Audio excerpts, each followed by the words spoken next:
กินข้าวเด้อทุกคนกินแกงกบใหญ่นี่แกงอีหวก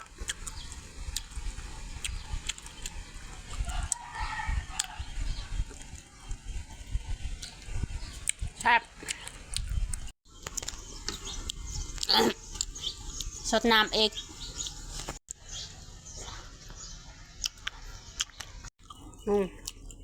กินข้าวแซ่บข้างหน้า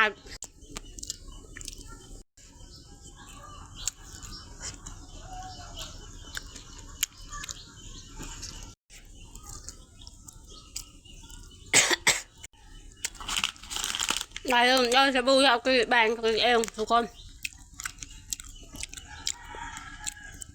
ให้จริงๆเป็นผ่าหน้าจุดหน้าดำ